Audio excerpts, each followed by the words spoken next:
Tonight on Colonial Sports Center.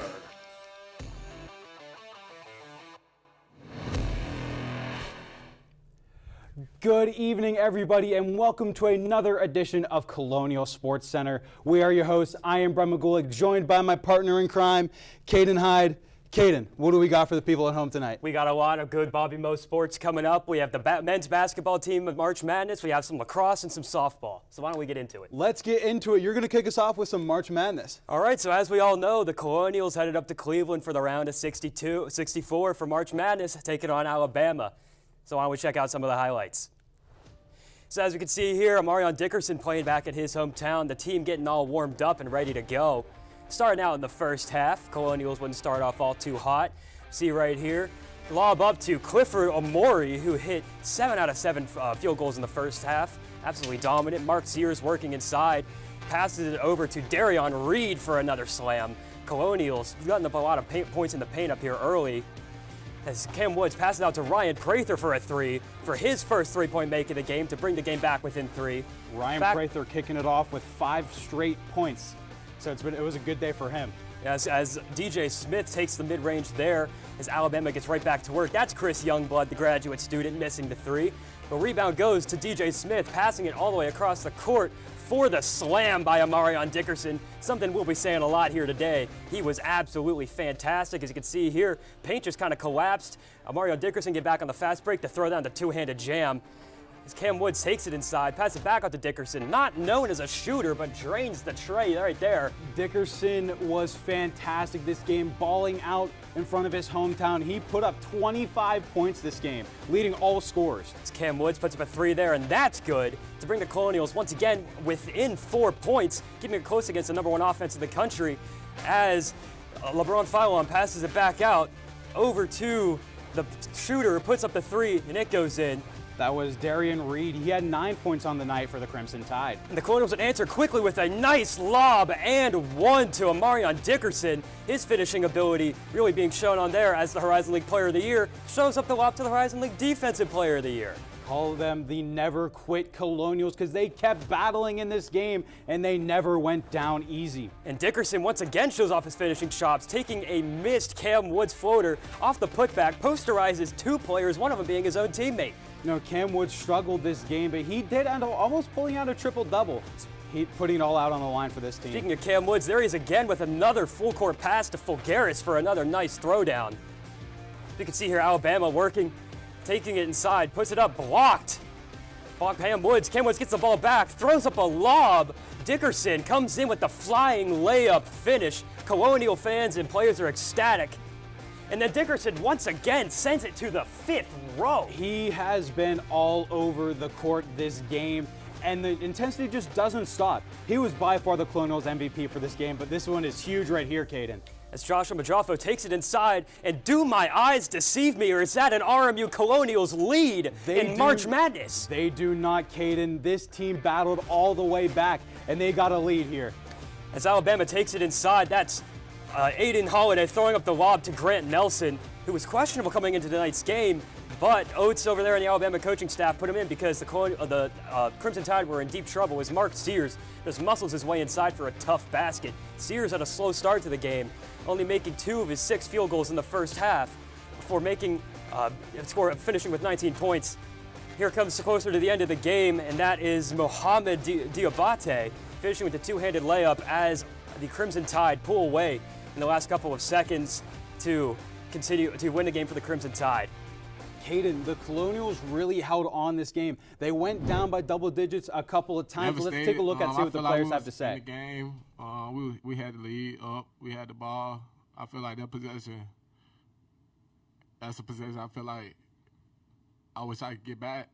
But the fight that we had coming in the year, just to be here, just to be in that game, I'm glad to have these guys with me for this run. I feel like it's all on me, not let them down. I mean, obviously, y'all, like, on the outside looking in, so y'all don't know what be going on at practices. Y'all don't know, like, the summer grind. Y'all don't know, like, what we had to go through to get to this point. So it's just a connection, and, you know, everybody sacrifices something in order ultimately win at the end of the day. I think that come into play. And man, I don't know. I just wish I could just play another game. Like, that's the only thing I'm really thinking about right now. It's just being able to play another game with the guys. Now, although the Colonials did come out short in that game, you can't help but feel proud for this team. They put up a big fight against the best offense in the nation and against one of the better teams. Cam Woods, the shot might not have been going in, 3 for 18, but he had 8 rebounds, 7 assists, played a fantastic defense, just left his heart out there in the court. And you could see it in that soundbite. I mean, these guys bled RMU Colonials. These guys put it all there on the line, and there were tears coming down their eyes. And honestly, I'm fighting back some tears right now just thinking about that. But moving on here, some more tears are going to be coming out of our eyes because we have some transfer portal information to cover. Unfortunately, some of those guys that we saw are going to be leaving us, including 4 of the 5 starters for the Colonials. As you can see here, Marion Dickerson, Aval Folgaris, Josh Omojaffo, Cam Woods, and Justice Williams, as well, have entered the transfer portal.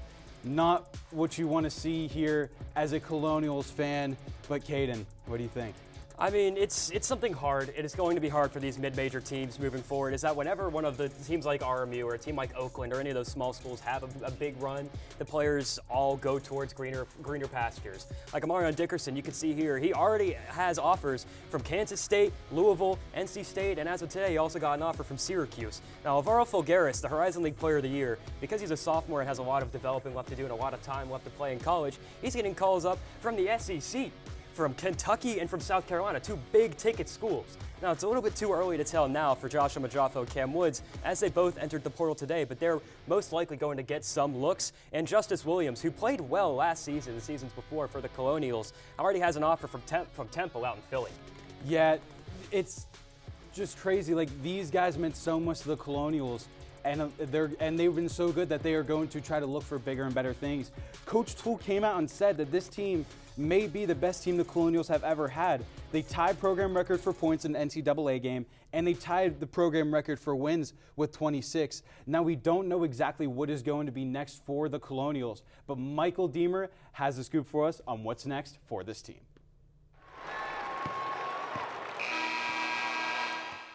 Following the loss to Alabama in the NCAA tournament, head coach Andy Toole still had high praise for this year's Colonial team. To me, and I'm sure I'll get some text messages about this, but the best RMU team that's ever been put together. What they accomplished, tying a program record for wins, winning the Horizon League regular season championship, winning the postseason tournament, coming in here as a 15 seed and going toe-to-toe with Alabama. I think they're the greatest team in RMU history. Toole is the longest tenured head coach in program history, so he has seen his fair share of success in his 18 years in Moon and 15 as a head coach. Having said that, their key contributions from this year's squad, including Amarion Dickerson, Alvaro Folgaris, and Josh Omojaffo, have already entered the transfer portal. The question is, where do they go from here? This isn't new for Robert Morris or any other mid-major school in the country for that matter, as RMU has essentially rebuilt their roster from scratch each of the past 3 years. We've already seen key players leave for other power programs in recent memory, like Enoch Cheeks to Dayton, Stephon Walker to Old Dominion, and Michael Green III to James Madison in just the last 2 years. That's just the way college athletics is built nowadays. However, this time may be different. The Colonials have usually recruited upperclassmen from power programs in recent years. This year, their main contributors have come from transfers from lower area schools, like Dickerson from JUCO Mineral Area and Omojaffo from Division II Gannon. I believe we'll see more of that this offseason. Now with newfound success in the Horizon League, a passionate fan base, and key donors donating to the Romo Rise NIL Collective, Robert Morris will be a highly touted destination to incoming recruits. I also believe the most important piece of the puzzle is currently not in the portal. That'd be head coach Andy Toole. He built this program from 10 wins in 2024 to a Horizon League champion in 2025. The Horizon League Coach of the Year is currently in talks about a contract extension with only 1 year left on his deal that he signed back in 2020. If there's one person that could build a team from scratch again, it's Andy Toole. Reporting for Colonial Sports Center, I'm Michael Deemer. Thanks, Michael, and honestly, couldn't have said it better myself. The key to this team is Andy Toole. He's done it before, and I fully believe he's going to do it again. He's a fantastic head coach, and I'm glad to see him back in Moon Township. Now, when we come back, we'll be talking about some softball awards and the softball schedule coming up, so don't go anywhere. Do you want to meet a family with a transgender kid? Here we are. Max loves to do backflips. Max loves to play his ukulele. Max loves to just be a kid and just be himself. When I found out I was pregnant, all I really wanted was a happy, healthy, whole child. And that's what I got. I think it's really important for people to know that trans kids don't have a political agenda. They are just kids. Like any parent, we love our kids unconditionally, and we will never stop fighting for them. Stand with us. Protect our families. Wait! Not in the toilet! No, don't do that. No. Don't hit your brother! Ooh! Not again. What did I tell you about playing in the mud? Raffy, not so close to the pool. Wait! Frankie, Tabby, what are you doing? We told you never to touch the gun! I'm sorry, I didn't think it was that big of a deal. You could have hurt yourself! Safely store your guns. Unload, lock, and away from ammo.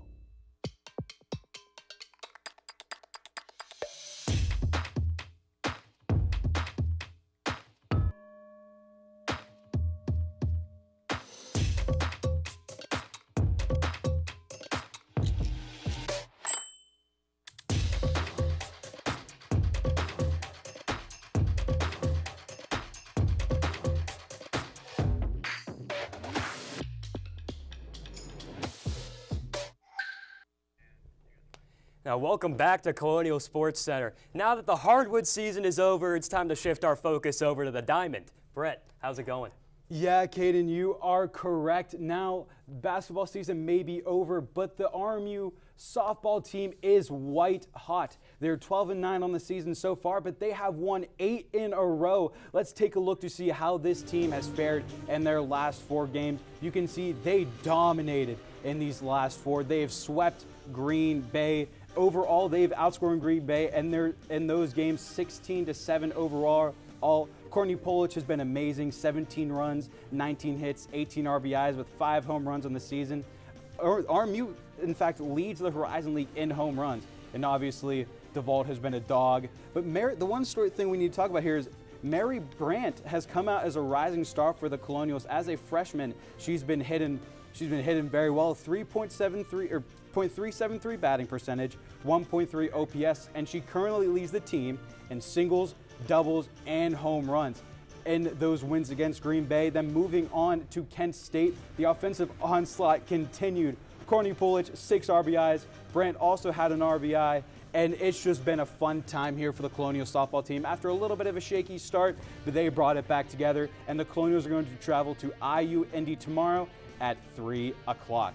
Now we got some softball standings to look at. Let's see where the Colonials fare in the thick of it. As you can see, they are second in their conference, sitting at 5-1. Haven't been able to shake off those Northern Kentucky Norse quite yet. Overall, sitting at 12-9. And Madison DeVault, who we're going to talk about a little bit later, leads the Horizon League in ERA and is the opposing batting average of 1.218. So, Caden, tell us more about this pitcher. Yeah, Madison DeVault has been on an absolute tear, and it's safe to say that, as you and I like to say, she's been an absolute dog. She's, like I said, she's an absolute beast. This week, as a starting pitcher, she went 2-0 in a 4-3 win over Green Bay on Saturday, and then that 12-4 domination over Kent State on Tuesday.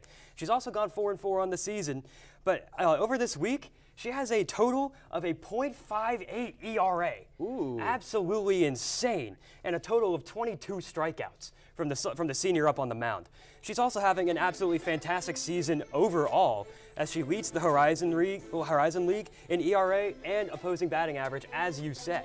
Plus, with having a fantastic pitcher, which is the heart and soul of the defense of a baseball or softball team, you need to have a good offense too, and that's exactly what Madison DeVault has. RMU's bats have been fantastic this season. They lead the Horizon League in batting average, slug percentage, and home runs, as well as being second in runs and RBI. They also have an 8-game winning streak, and as important to point out, while the Northern Kentucky Norse have been undefeated in conference, the RMU Colonials have a better overall winning percentage. You are right, Caden, and percentages and statistics are what we're going to continue with. So we are going to send it over to our statistics guy and elite ball knower, Cam Wickline. Cam, welcome to the show. Thank you guys for having me. I'm excited to talk some softball.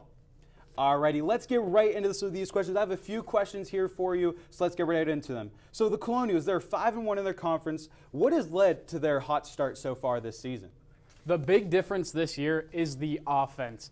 The pitching has always been there for the Colonials, but the offense is the big difference. Now, I could spit a bunch of stats at you, tell you that their batting average as a team is over 30 points higher. They have more home runs already this season than they did last year. I'm not going to do that, though.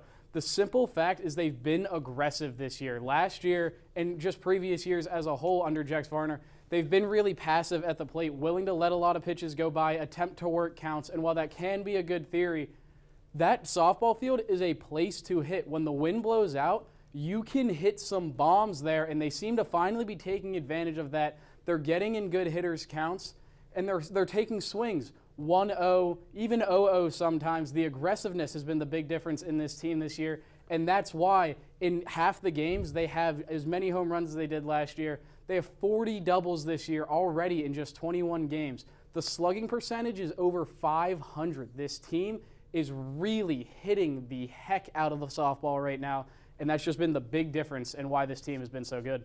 You mentioned hitting the heck out of the softball. So continuing with that offense, tell us a little bit more how the team has been able to hit the heck out of that softball. I mean, it's simple. Teams don't do well. Players on the teams do well, especially in a game like softball, which is a big individual sport just a bunch of times is a good way to think about it. And the individuals on this team are thriving. There's 6 players batting over 280, which is a good mark to say you're a pretty good hitter. Courtney Polich, the transfer from Liberty from 2 years ago, she's been the big difference. Her average has jumped up over 150 points this year. 150 points. She went from not a good hitter to one of the best hitters in the country. She's been getting national recognition for how good she's been. 6 home runs this year already, 6 home runs last year. 4 doubles already this year, just 4 doubles last year. She has been insane. Mary Brandt, the freshman, she's another one batting over 350 on the year. Just a bunch of individuals doing really good. And the thing is, it's not the same person every game. In that Oakland series, Jess Matheny went 2 for 3 in the final game with 5 RBIs. It's a bunch of different players that have the ability to carry this offense, and that's why they've been able to hit so well this year. So you've talked about the offense, right, and how dominant it has been.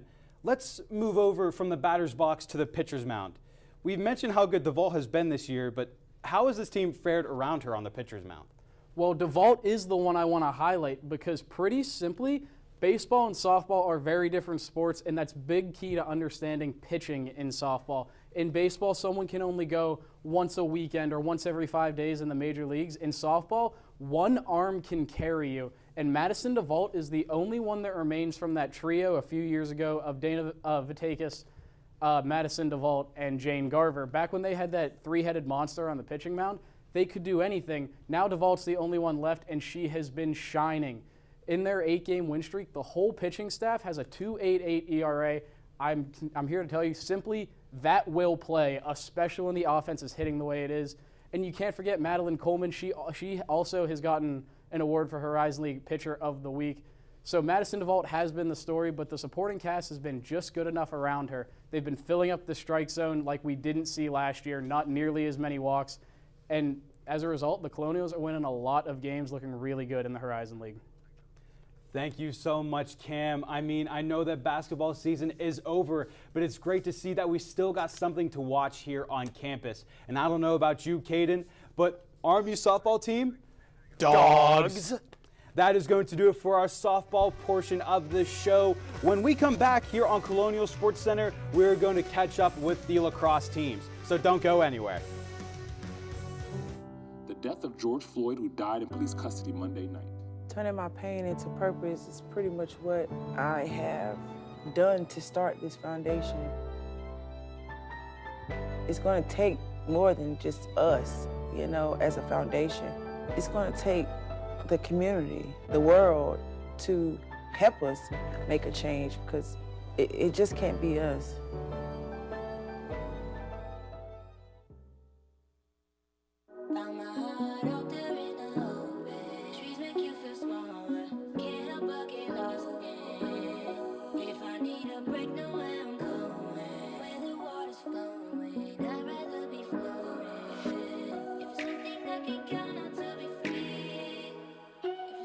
Feel the beat of nature at a park or forest near you. Find a forest and music inspired by nature at discovertheforest.org.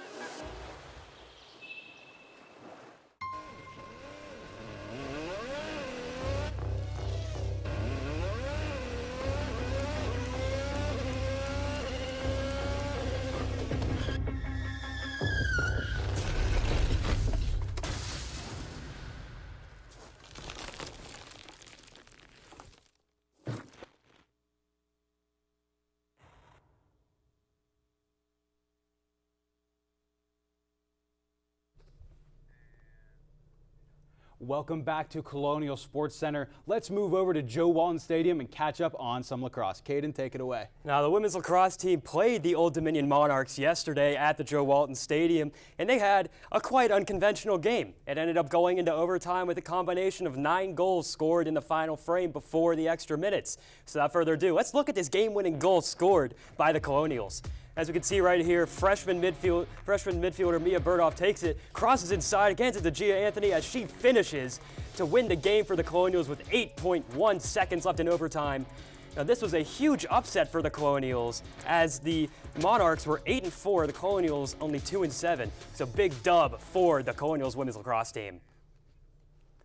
So, continuing on with the women's lacrosse, they've been they have had a bit of a slow beginning to the week this past week. Starting off, their first game was against the University of Albany Great Danes. They ended up losing that game 19-7. Their top 2 scorers, Delana Williams and Courtney Rowe, combined for 7 goals on 7 shots combined. The RMU Colonials, for how that goes, Mia Berthoff, who assisted on that game-winning goal against Old Dominion, had 3 goals. Jenna Irwin had 2 goals. She's the team's leading scorer. And Megan Shipley had 11 goals allowed on 7 saves for just a 38% save percentage. Not the best number you want to see moving forward. But some other statistics from that game yesterday against the Monarchs. Jenna Irwin, 4 goals and 1 assist. Mia Berthoff, 3 goals and 1 assist. And Megan Shipley, much more improved, 10 goals allowed and 5 saves. As for Old Dominion, Sarah Merle had 4 goals and 1 assist. Alex Kolshinsky, 2 goals and 1 assist. And their goaltender, Bryn Bowen, 11 goals allowed, 5 saves. And what would be a massive win for the Colonials moving forward early into the season. This game, Caden, was a fun one, and that is just the definition of momentum shifts. You had one team scoring 3 goals at a time, then the other team scoring 3 goals at a time. Old Dominion would come back late and put one in, but RMU stayed on it, and they brought this one out. Moving over to men's lacrosse. Sorry, excuse me, Caden, you got some standings to look at. That we do, Brett. So the women's lacrosse team, they have not had the best season to begin with overall, but in conference they are still undefeated. They are 3-7, their conference win coming in a thriller last week against Eastern Michigan, 10-9 in the MAC. As you can see, Akron is currently leading the MAC, 2-0 in conference, 7-4 overall. Then the Detroit Mercy, also 1-0 in conference, 4-5. Then Eastern Michigan and Kent State both splitting in conference and being around 500 with 5 wins apiece. Youngstown State currently winless in conference and a 500. And then Central Michigan taking up the caboose, 0-2 and 1-8 overall. So as we can see right away, no team dominating early on. Still a wide open MAC conference that the Colonials can still look in to come through and snag in the night. That's the enjoyment of early spring ball. You never really know what is going to happen. We're just going to have to pay attention and see what goes on. Now we're going to move on to men's lacrosse. They've been 2-2 in their last 4 games, but they are on a 2-game winning streak. Let's see how this team fared in their last 2 matchups. As you can see, both games putting on double-digit numbers. March 15th against the Detroit Mercy Titans, they stomped them 19-4. David Burr, 4 goals, 1 assist, 5 points. Brennan, 3 goals, 1 assist. He had 4 points. RMU going into halftime was only up 2, but a huge second half for this RMU Colonials team. Outscored the Titans 14-1, and there's in the second half, and it was wraps. Nate Fetcher also had a great game, 4 goals against with 17 saves. 17 saves. We are not joking, you ladies and gentlemen. That is a 1 and that is a 7. He had a fantastic game. Moving over to Saturday, March 22nd, another great game for the Colonials against Wagner. They had a huge second quarter as they stomped this team. David Burr, 4 goals, 2 assists, another great game for him. Callum Brennan, 3 goals, 1 assist, another good one for him. and Fetcher, 8 goals against, 6 saves. Not as dominant this game for the Colonials, but it was still enough for them to take the win. So they are doing well in their last 2. Let's see if they can carry the momentum. And let's check out the standings. Let's see how this team fares overall. As you can see here, the Colonials are 1-0 in their conference, sitting tied for second with Lemoyne. LIU has an extra game on the Colonials, and they took advantage of it, going 2-0 in that span. VMI and Cleveland State both 1-1. Detroit Mercy, Mercyhurst, as well as Wagner have not won a game yet in the conference. So like you said, with the women's team, this still applies. It is still very early, and next up for this team is Mercyhurst on Saturday at 1 o'clock. And both lacrosse teams are looking to continue their hot streaks or create a new hot streak themselves. Now coming up after the break, we're going to have our top plays and games to watch, so stay tuned in.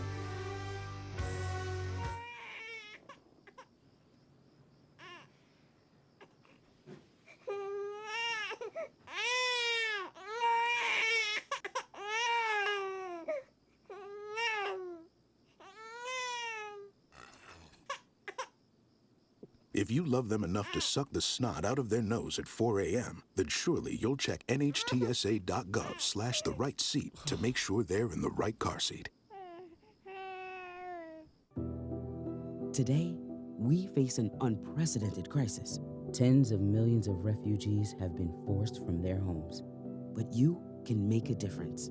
Turn disruption and despair to hope and opportunity. Even small amounts make a big difference. Provide shelter, support, or jobs in your community.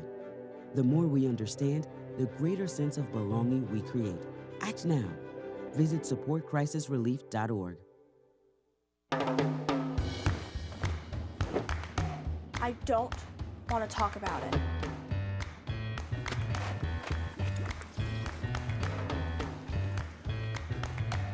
I don't want to talk about it.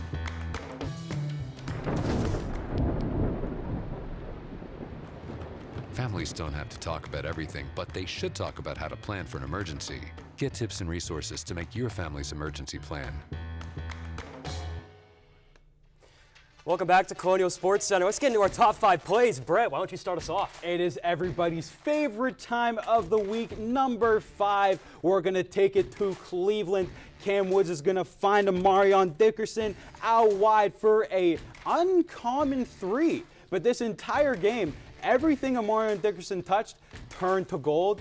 And I want to spoil it a little bit here. We're going to be seeing a lot of him tonight. You can see Dickerson here hyping up the crowd in his hometown. Good to see his RMU Colonials fans following him out to Cleveland. Coming in at number 4, we're going to stay in the city on Lake Erie as Alvaro Fulgaris throws the lob up to Dickerson, who puts in an and-one layup over top of Chris Youngblood. Amarion Dickerson, just an absolute dog today. Fulgaris with the playmaking, taking it in the top of the high wing, passes it over. Dickerson, just textbook, getting up, putting it down.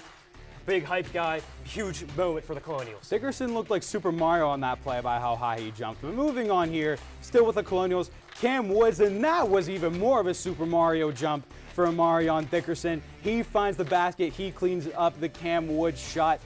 Dickerson he's just on a different breed this game. The hometown crowd really helping him. All right, now coming in at number 2, we have Mark Spears going up and gets rejected into the 5th row by Amarion Dickerson with the step over, showing him no respect to the first team, a unanimous first team All-American guard. This is the Amarion Dickerson show, ladies and gentlemen. Moving on here to number 1. Alabama's driving into the paint. Huge block there by Cam Woods. Alvaro Fulgaris gets it back to Cam Woods, and Amarion Dickerson once again. 25 points on the day. How can you stop this guy? You really just can't. You just can't. You really can't.